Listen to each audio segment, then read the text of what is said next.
10월이 되었어요.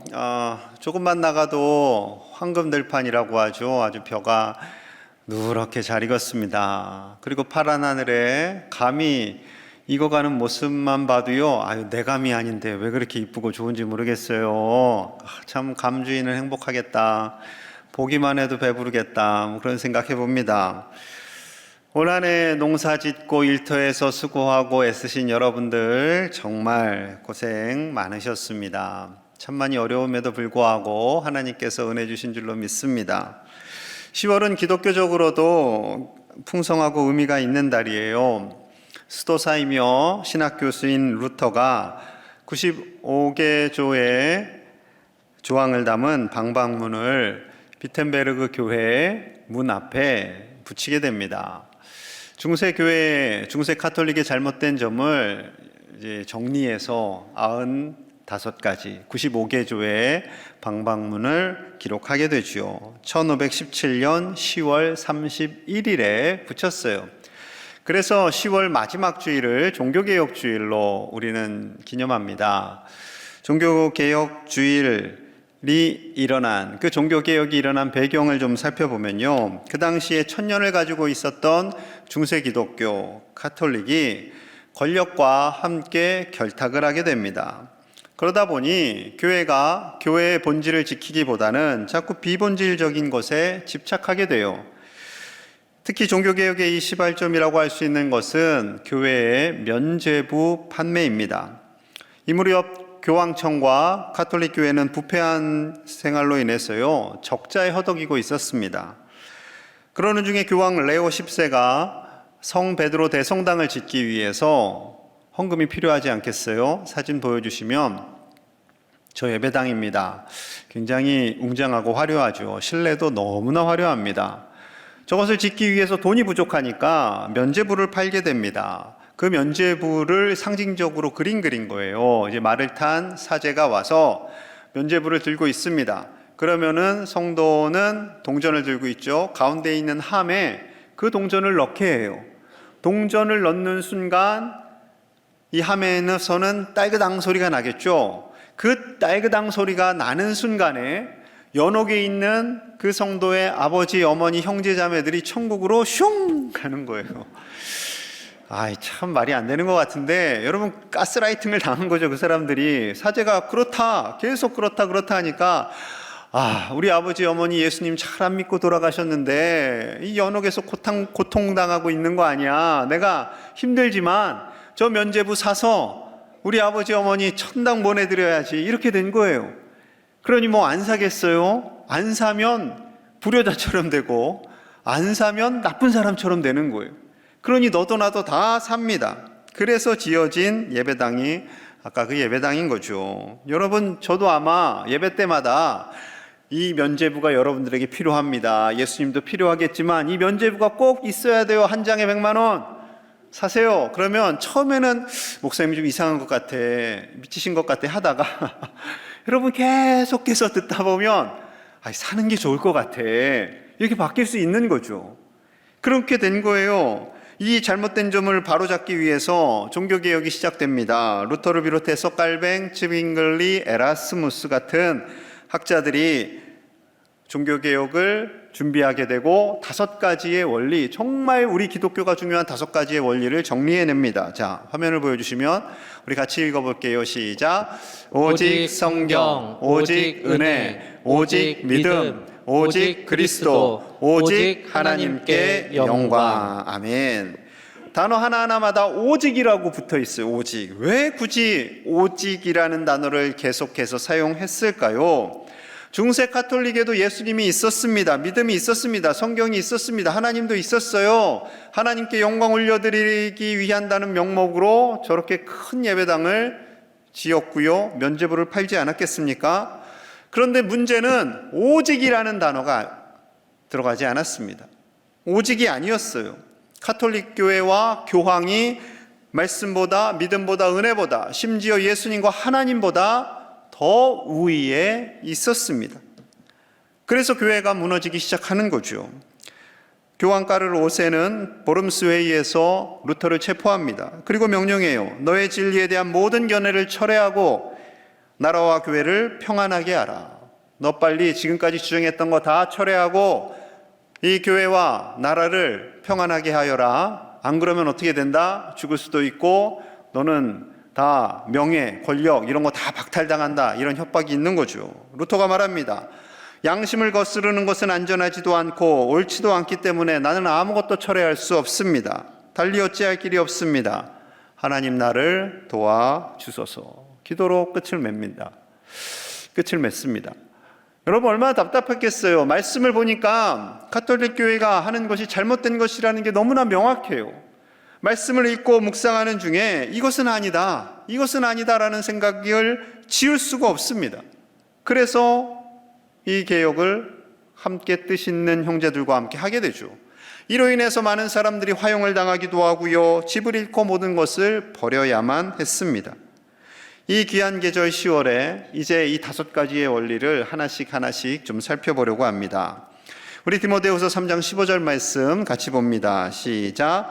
또 어려서부터 성경을 알았나니 성경은 능히 너로 하여금 그리스도 예수 안에 있는 믿음으로 말미암아 구원에 이르는 지혜가 있게 하느니라. 아멘. 사도 바울이 디모데에게 보내는 편지입니다. 디모데가 어렸을 때부터 성경을 알았어요. 그런데 그때 가지고 있는 성경은 구약 성경입니다. 신약 성경은 좀 더 뒤에 모여지게 되었죠. 이 구약 성경의 핵심은요, 오실 메시아, 예수님에 관한 말씀이에요. 그럼 신약 성경은요, 오신 메시아, 그리고 다시 오실 메시아가 가장 중요한 핵심 주제입니다. 예수님이 빠진 성경은 성경이 아닙니다. 예수님만이 우리를 살리고 구원하시는 진리, 그 지혜를 우리가 깨달을 수 있도록 돕는 것이 바로 이 말씀인 거죠. 이 말씀을 읽지 않고는 예수님이 누구인지, 예수님이 왜 길이요 진리요 생명인지를 알 수가 없습니다. 그러다 보니 엉뚱한 길로 갈 수 있는 거죠. 우리는 신구약 성경을 읽으면서요, 그리고 우리의 언어로 번역된 이 성경을 당연하게 읽지요. 그런데 중세 시대에는요, 사제만이 성경을 가질 수 있었고 사제만이 성경을 읽을 수 있었습니다. 그것도 라틴어, 이태리어로 기록된 성경을 가지고 있었지요. 그래서 영국에서, 독일에서, 프랑스에서 자기만의 언어로 성경을 읽고 싶어도요, 그렇게 하면 안 돼요. 그러면은 화형에 처하게 됩니다. 어쩌면 백성들이 성경을 알고 진리를 아는 것이 두려워서 그렇게 했는지도 모르겠습니다. 그랬겠죠. 여러분, 우리가 성경을 읽다 보면, 내주는 신앙생활 하다 보면 힘드니까 직통 계시를 원하는 분들이 계세요. 오늘 밤에 하나님이 제이라, 아들을, 딸을 대학을 보낼 때 서울로 보내거라. 땅을 사려거든 광양제일교회 옆에 땅을 사거라. 뭐 이런 직통 계시를 우리는 좋아해요. 안 그런 분도 계시겠지만 좋아해요. 여러분, 그런데요, 하나님께서는 이 말씀을 주실 때 갑자기 주시지 않습니다. 다 수백 년, 수천 년, 심지어 태초에 이미 말씀하신 것을 하나씩 이루어 가세요. 예수님에 대해서 이렇게 말씀하십니다. 요한복음 1장 1절에서 3절. 태초에 말씀이 계시니라. 이 말씀이 하나님과 함께 계셨으니 이 말씀은 곧 하나님이시니라. 그가 태초에 하나님과 함께 계셨고 만물이 그로 말미암아 지은 바 되었으니 지은 것이 하나도 그가 없이는 된 것이 없느니라. 태초에 누가 있었다고요? 말씀이 있었습니다. 이 말씀은 바로 하나님이시다. 우리 예수님이다라는 거죠. 성부 하나님과 함께 계셨고 성부 하나님과 함께 천지 만물을 창조하신 분이 우리 예수님임을 알 수 있는 거죠. 어떻게 이 진리를 알아요? 성경을 통해서 아는 거예요. 말씀을 통해서. 이 예수님을 이 땅에 보내십니다. 인간의 몸을 입게 하세요. 성육화하시는 거죠. 거룩한 몸을 입게 하시는 겁니다. 자, 이를 이미 창세기 3장에 말씀하셨어요. 창세기 3장 15절입니다. 내가 너로 여자와 원수가 되게 하고, 이 사단에게 하는 말씀이죠. 내 후손도 여자의 후손과 원수가 되게 하리니, 여자의 후손은 예수님을 의미합니다. 내 머리를 상하게 할 것이요 너는 그의 발꿈치를 상하게 할 것이니라 하시고, 아담과 하와에게 죄를 심어 놓았어요. 이 사단이 뱀으로 가장을 해서. 그래서 이 사단은 나중에 여자의 후손, 여성의 몸에서 낳은, 여성 홀로 낳은 예수님께서 그 뱀의 머리를 상하게 할 것이다 라고 말씀하시는 거죠. 여러분, 뱀 잡을 때 옆구리나 꼬리 잡으면 큰일 납니다. 걔가 확 돌아서 이렇게 물어요. 그러니까 머리를 잡으셔야 돼요. 머리를 잡고 얘를 쾅 쳐야 얘가 갑니다. 응? 그렇게 된다는 거예요. 그런데 이 뱀이라는 녀석은, 사단은 그의 발꿈치, 즉 예수님의 발꿈치를 상하게 할 것이다. 그것이 바로 십자가 고난이죠. 십자가 고난을 주고 예수님께서 돌아가십니다. 예수님이 끝난 줄 알았지만 아니요, 부활하십니다. 부활하셔서 우리를 자녀 삼아 주시고 우리에게 영원한 생명을 주시는 분이 예수님이세요. 이것이 바로 복음입니다. 여러분, 면죄부 수천 장 수만 장을 사도요 구원받을 수가 없어요. 오직 구원은 예수 그리스도로 말미암게 되는 줄 믿으시기 바랍니다. 그 말씀이 바로 여기에 기록되어 있는 거예요. 성경을 읽지 않고 2단이나 3단 사이비 이런 사람들이 이야기하는 것을 계속 듣다 보면요, 예수님은 사라지고 교주만 존재하는 거예요. 그리고 그런데 가서 막 공동생활하고 엉뚱한 행동하는 거죠. 여러분이 놀라운 구원의 진리, 이 진리의 책은요 윤리책이 아닙니다. 질서 잘 지키라고 말씀하는 책이 아니에요. 하나님의 자녀로, 하나님의 구원받은 자녀가 되어서 사는 법을 말씀해주고 있는 거죠. 디모데후서 3장 16절 우리 함께 봅니다. 시작. 모든 성경은 하나님의 감동으로 된 것으로 교훈과 책망과 바르게 함과 의로 교육하기에 유익하니. 이 모든 성경은 하나님의 감동, 성령님의 감동으로 기록된 것으로 교훈하고 때로는 책망하고 우리를 바르게 하고 의로 교육한다라고 말씀하고 있습니다. 성경을 읽을 때 우리에게 진리를 깨닫게 해주시는 분이 성령님이세요. 때로는 책망도 하세요. 그렇게 살면 안 된다고, 멋대로 살면 안 된다고. 책망을 하니까 책망 듣기 싫어해요. 요즘에 누가 책망 듣기 싫어해요? 우리 애들도 잔소리 듣기 굉장히 싫어합니다. 요즘은 자유예요. 시대적인 흐름이 자유를 원해요. 남자와 남자가 살겠다는데 너희에게 피해 준 거 있어? 여자와 여자끼리 살겠다는데 왜 나라가 자꾸 간섭을 하는 거야? 자유를 원하죠. 백신 내가 안 맞겠다는데 왜 자꾸 백신을 맞으라고 해요? 자유를 원하는 거죠. 자유가 우상이 된 시대를 살아가고 있습니다. 여러분, 이런 시대를 살아가는 우리에게 하나님께서 진리를 알려주시고 진리 안에 살게 하시고 하나님의 자녀로서의 사는 길을 보여주시는 거죠. 그리고 구원을 주시고 주님의 사람으로 만들어 가십니다. 자, 17절 말씀이에요. 같이 볼게요. 시작. 이는 하나님의 사람으로 온전하게 하며 모든 선한 일을 행할 능력을 갖추게 하려 함이라. 하나님의 사람으로 온전하게 하시며 하나님이 기뻐하시는 일들을 이루어 갈 수 있는 능력을 주시는 하나님의 그 능력이 이 말씀을 통해서 드러난다는 거예요. 여러분, 이 세상에서 살아갈 능력을 하나님께서 말씀을 통해서 주시는 줄로 믿습니다. 예수님을 영접하는 순간 갑자기 능력자가 되는 게 아니에요. 세례받았다고 그 순간 갑자기 순교의 사명을 감당할 수 있는 사람이 되는 게 아닙니다. 목사 안수 받았다고 어느 날 갑자기 저 오지로 가겠습니다 되는 게 아니에요. 항전 직분들도 마찬가지죠. 직분자가 되었다고 해서 온전히 다 충성하는 것은 아니에요. 여러분 좀 봐주세요. 그럴 수 있어요. 하나님의 말씀을 먹고 그 말씀이 뼈가 되고 살이 되고 근육이 돼서 자라나면서 우리는 하나님의 사명을 감당할 수 있는 능력자가, 말씀의 능력자가 되어져 가는 것이지요. 그래서 성경에 등장하는 많은 사람들, 엘리야도 그렇고요, 베드로도 그렇고요, 말씀을 통해서 하나님의 사람이 되어져 갑니다. 반석과 같은 믿음의 사람으로 성숙해 가는 거죠.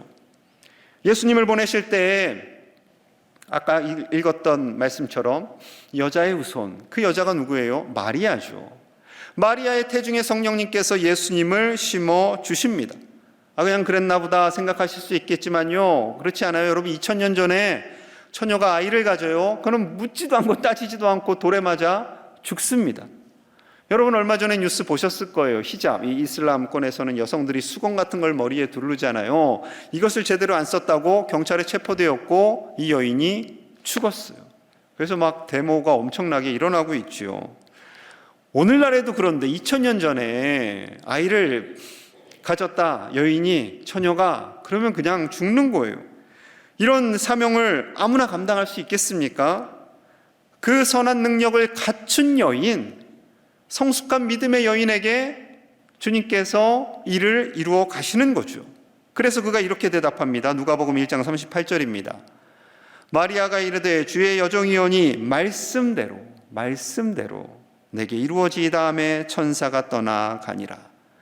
상상할 수도 없는 그 순종의 길을 내 힘과 내 능력으로 하는 것이 아니라 하나님의 말씀, 그 주신 말씀대로 이루어지기를 소망합니다 라며 사명을 감당하는 거죠. 여러분, 우리 안에 말씀이 세워질 때 당당한 그리스도인으로 살게 되는 줄로 믿습니다. 말씀이 우리 안에서 녹아지고 그 말씀이 내 살이 되고 근육이 되고 뼈가 되어서 세상의 가치, 세상의 유혹에서요 능히 이겨나갈 수 있는 거죠. 그래서 통독을 하는 거예요. 우리 어르신들, 나는 눈이 좀 나빠서 나오기 어려워요. 그러면 걱정하지 마세요. 테이블 들려드려요. 테이프는 아니지만 테이블 들려드립니다. 그냥 들으시기만 하셔도 돼요. 난 눈이 어두워서 잘 안 보이시면 들으시고, 또 볼 수 있는 분들은 보시면서 그 말씀이 내 안에 녹아지고 이 세상의 어려움, 힘듦, 고난도 이겨나가실 수 있는 성숙한 주님의 사람들 다 되시기를 간절히 축복합니다.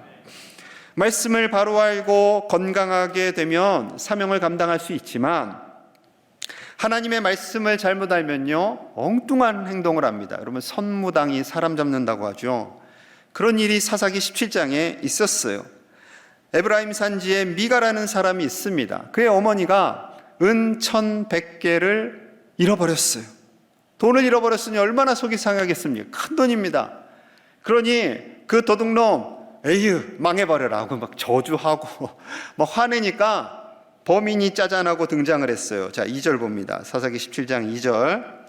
그의 어머니에게 이르되 어머니께서 은 1100을 잃어버리셨으므로 저주하시고 내 귀에도 말씀하셨더니 보소서 그 은이 내게 있나이다. 도둑이 누구예요? 아들이에요. 내가 그것을 가졌나이다 하니 그의 어머니가 이르되 내 아들이 여호와께 복받기를 원하노라 하니라. 아들이 회개하고 어머니 죄송해요, 어머니 거 제가 가져갔어요, 이제 돌려드릴게요 하니까 어머니가 기뻐하며 아들아 잘했다, 하나님의 복받기를 원하는구나. 여기까지는 지극히 정상적이죠. 자, 문제는 3절부터 드러납니다. 자, 3절이에요. 미가가 은 1100을 그의 어머니에게 도로 주매 그의 어머니가 이르되 내가 내 아들을 위하여 한 신상을 새기며 한 신상을 부어 만들기 위해 내 손에서 이 은을 여호와께 거룩히 드리노라. 그러므로 내가 이제 이 은을 내게 도로 주리라. 아들을 위하여 뭘 만든대요? 신상을, 우상을 만든다라는 겁니다. 그리고 이 은을 하나님께 거룩히 드린다고 말해요. 여러분, 하나님께서 그런 은을 기뻐하시겠어요? 그런 신상을 기뻐하시겠어요? 말이 안 되는 거죠. 이 어머니가요 은 200을 가져다가 은장 3개에게 주어서요 신상을 부어 만듭니다. 우상을 만들었어요. 여러분, 십자가가 좋아요. 예수님의 십자가가 좋아요. 그래서 나무 십자가도 사고 쇠 십자가도 사고 돌 십자가도 사고, 그래서 집안에 쫙 도배를 해놨어요. 어느 날 보니까 내가 그 십자가를 향해서 기도하고 있어요. 그러면 이 십자가가 어떻게 되는 거예요? 우상이 되는 겁니다. 우상이. 조심하셔야 돼요. 신상은 출애굽 과정 속에서 하나님이 누누이 강조를 하셨죠. 성경 전체를 다 몰라도 돼요. 출애굽기 20장만 보면 됩니다. 10계명 3절과 4절 우리 함께 봅니다. 시작. 너는 나 외에는 다른 신들을 내게 두지 말라. 너를 위하여 새긴 우상을 만들지 말고 또 위로 하늘에 있는 것이나 아래로 땅에 있는 것이나 땅 아래 물속에 있는 것에 어떤 형상도 만들지 말며. 하나님만을 섬기라는 거예요. 다른 신은 두지 말아라. 두 번째, 어떠한 우상의 형상도 만들지 말아라. 그런데 이 어머니는요 이 말씀을 다 어기고 하나님께 거룩히 드리겠다라고 말을 합니다. 완전히 착각이죠. 이분의 아들은 또 더 한 수를 뜨세요. 한 수 더 뜨세요. 거의 뛰는 분 위에 나는 분 수준입니다. 사사기 17장 5절. 그 사람 미가에게 신당이 있으므로 그가 에봇과 드라빔을 만들고 한 아들을 세워 그의 제사장으로 삼았더라. 세 가지를 행했어요. 에봇, 드라빔 만들고 제사장을 삼았습니다. 제사장을 세웠어요. 뭐가 문제인가 생각할 수도 있겠지만 에봇은요, 레위지파 제사장이 입는 옷입니다. 개인이 아무나 만들 수 있는 것이 아니에요.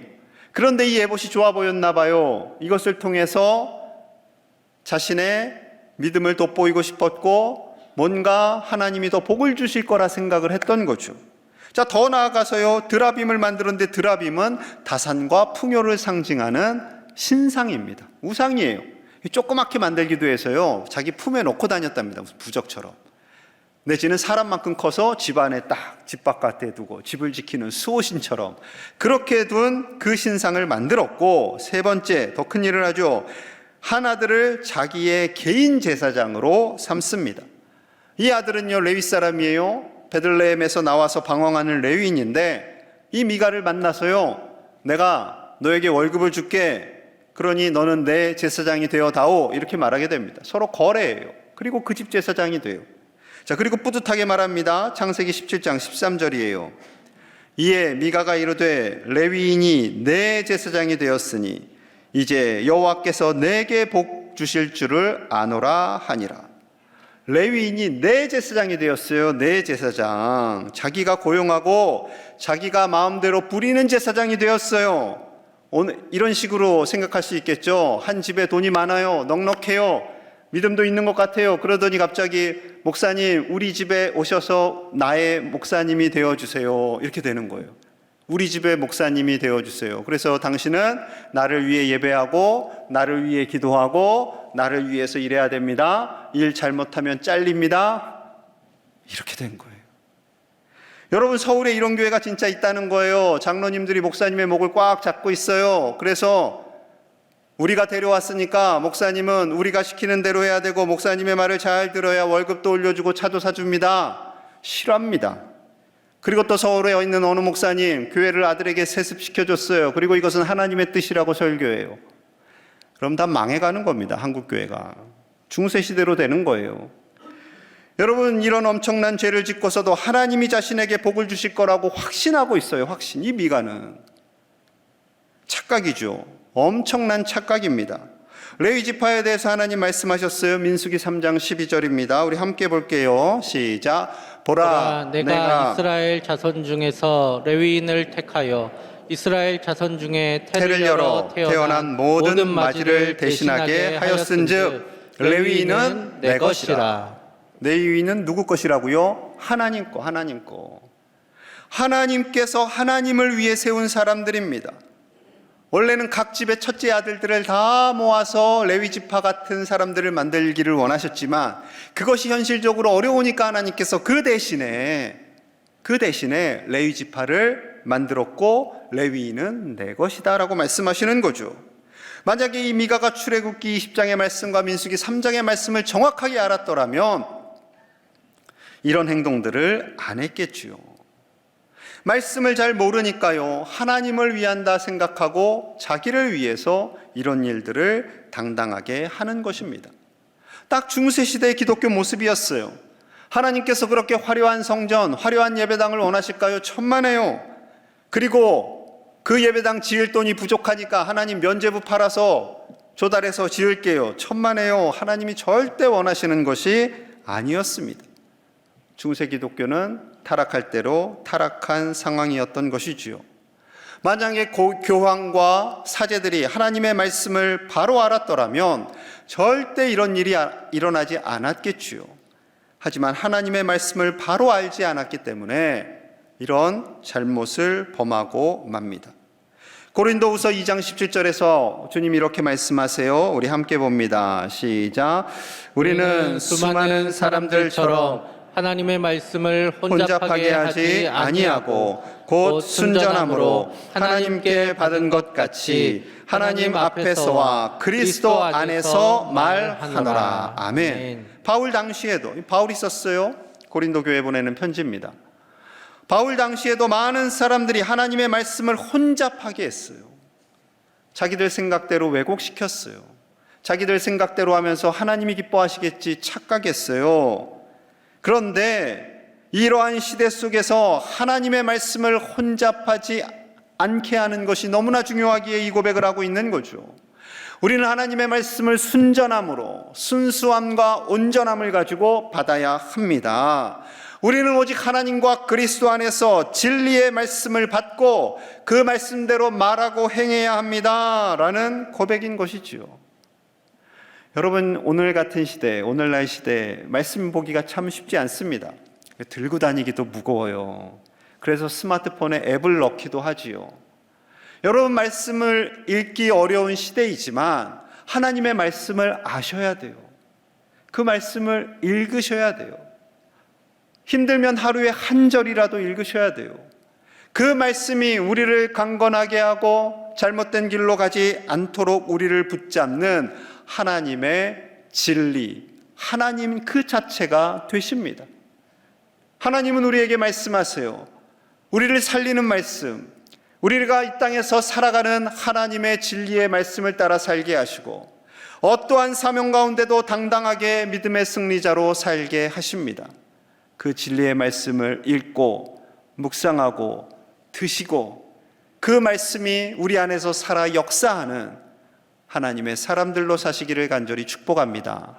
우리 함께 기도하겠습니다. 하나님, 우리에게 말씀을 주시니 감사합니다. 오직 성경, 오직 하나님의 말씀을 따라 믿음 생활하도록 인도하여 주시옵소서.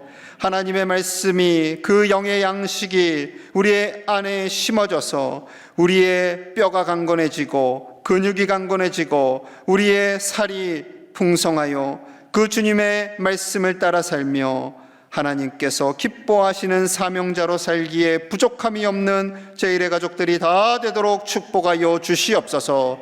한국교회가 오직 말씀의 진리 위에 서도록 은혜를 더하여 주시옵소서. 예수님 이름 받들어 간절히 기도하옵나이다. 아멘.